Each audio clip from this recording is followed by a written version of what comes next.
The 2023 THS Teacher of the Year is Miss Harden, an algebra teacher with a caring soul. And we'll meet a brand new published author. Also, we held our annual Quill and Scroll induction ceremony this past Monday.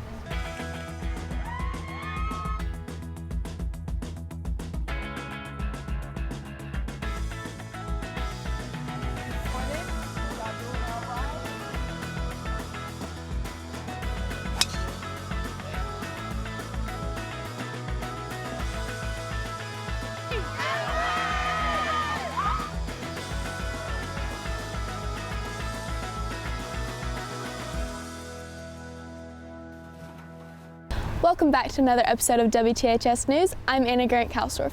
On Tuesday, November 6th, THS students went to the polls to elect Mississippi's 66th governor. The election was between Tate Reeves and Brandon Presley. Presley conceded to Reeves, who was leading the polls.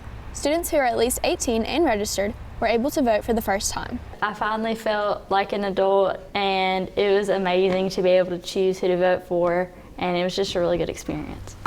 Tuesday, I voted for the first time, and I was really excited. I've always been interested in politics and history, and I was probably more excited than I should have been, but I think it's important for young people to register to vote and have our voices heard. I think it's awesome that we're old enough. I felt old.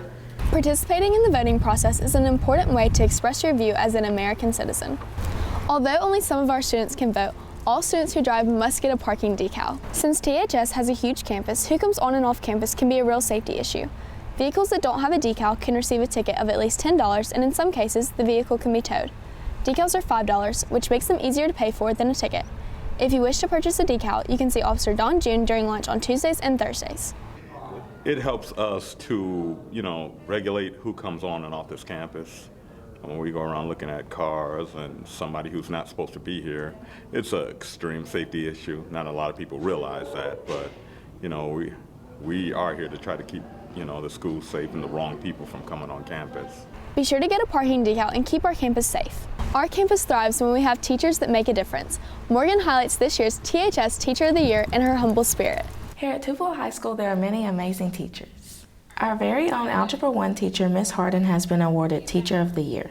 The joy that I get from taking a student who really seems like they don't believe in themselves or see value in themselves, when I can change that by speaking life into them or accomplishment, helping them through accomplishing something hard task, right? That brings me joy. The happiness of Miss Harden's spirit helps her students to be the best of their ability. Miss Harden not only inspires her students, but she also inspires other teachers. Miss Harden is probably the hardest working teacher that I have ever worked alongside. She is here early hours in the morning. She stays long after 3:30. And she's working at home all the time. She'll text me every now and then around 11:30 at night. Working on an assignment or a review or something that we're doing in our classroom. So she definitely is one of the hardest working teachers that I've ever known. Her hard work and dedication play a big role in her life as a teacher. Miss Harden not only cares about her students academically, but personally she makes sure that her students feel very loved. It is amazing to see her passion for her job here at Tupelo High School. Congratulations to Miss Harden for being selected Teacher of the Year. I'm Morgan Brown, WTHS News. Thanks, Morgan. Speaking of recognition, our cross-country team will be recognized for their accomplishments at tonight's football game. Rylie has more in this week's sports.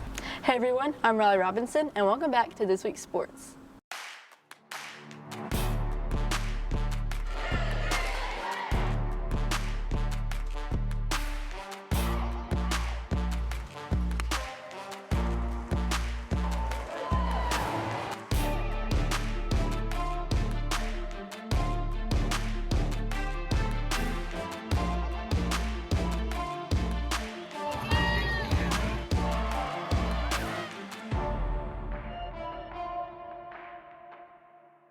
Last Saturday, our cross-country team competed in their state meet. Both teams ran hard, and as a result, the girls are now the 7A state champions. This is the first time they've won in 10 years and are also the first 7A team to win a state championship.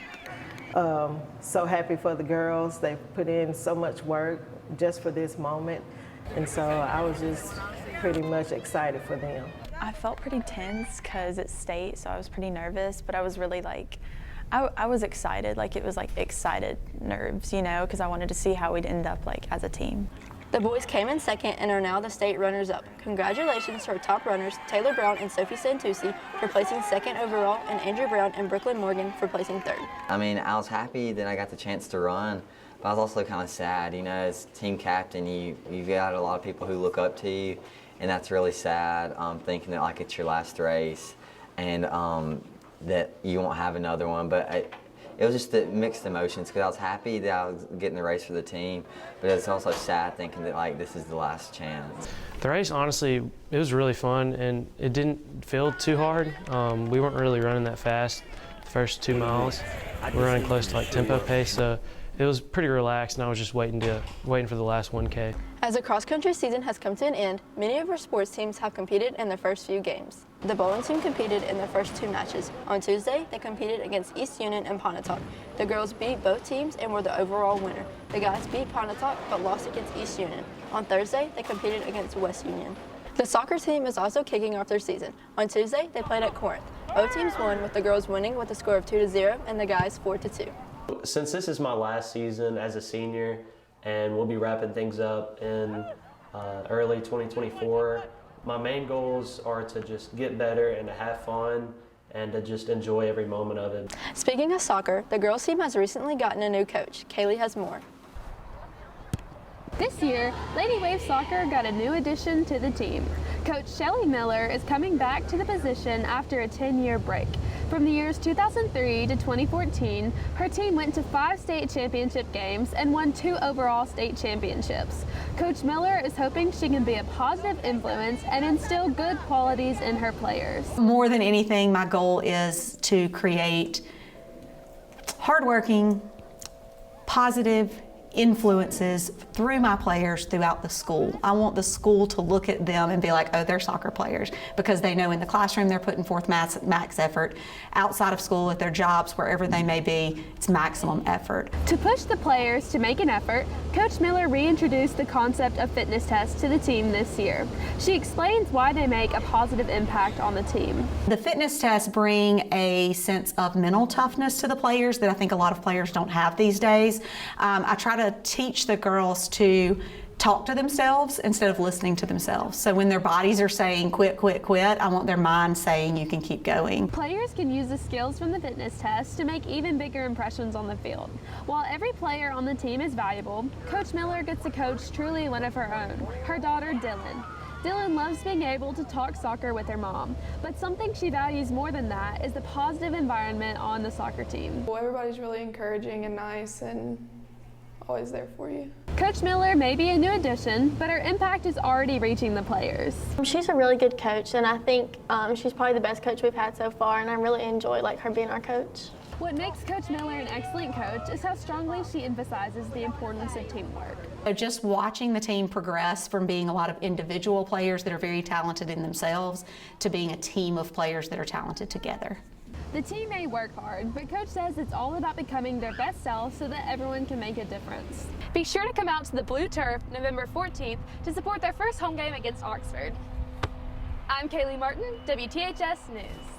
Thanks, Caleigh. It's inspiring to see how the team has adjusted to this change. Another team has experienced a new change. 9th grade basketball has come back to THS after 3 years. They will play in the Starkville Shootout tomorrow. The varsity girls and boys basketball team will also play tomorrow in the Hound Dog Classic.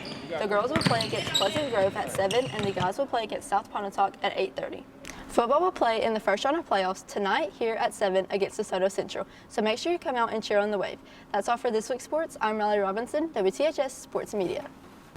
Thanks, Rylie. Seeing students' hard work pay off is truly inspiring. Thomas introduced us to a familiar face who is a newly published author. According to Words Rated, only 2% of authors' books get published. My mommy told me I was a pickle. My beautiful pickle. However, former WTHS executive producer Sarah Bazell is breaking barriers by creating and illustrating her very own children's book. The name of my book is I Am a Pickle, and it's about a girl who thinks she's a pickle because her mom calls her pickle. And throughout the book, her mom will call her different nicknames, so therefore she thinks she's those things as well. Over the 15 years of her artistic journey, Sarah's mom says she found a love for making artwork special as well as storytelling from a young age.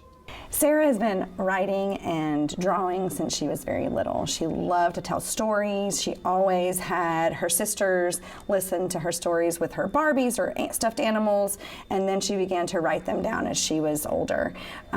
It's just been so amazing to watch her tell stories and see her progress. Miss Pat E. Parker is a former art teacher of Sarah. She says that she excelled daily in the classroom and poured her heart, soul, and love into all things art.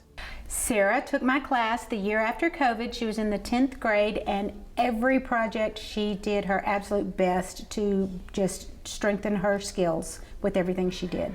As each year progressed, Sarah was inspired to love and appreciate art for its unique meaning. She also explains how it has affected her life as a whole.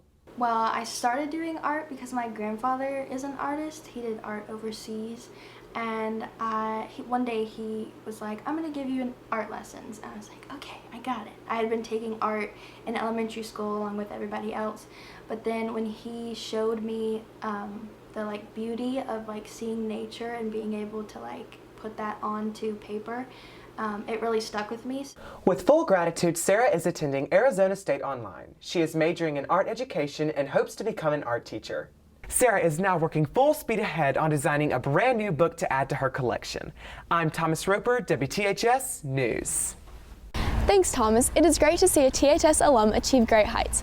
Earlier this week, several students were inducted into the Quill and Scroll International Journalism Honor Society. This International Journalism Honor Society consists of students in Wave Media and WTHS. During the ceremony, the keynote speaker, Sammy Roebuck, spoke on the importance of telling your story.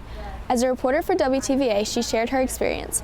After lighting the candles to represent the 8 guiding principles of Quill and Scroll, the new members were inducted and received their certificates. That's all we have for this week. Be sure to follow us on Twitter, Instagram, and Facebook, and subscribe to our YouTube channel. Hope you have a great weekend.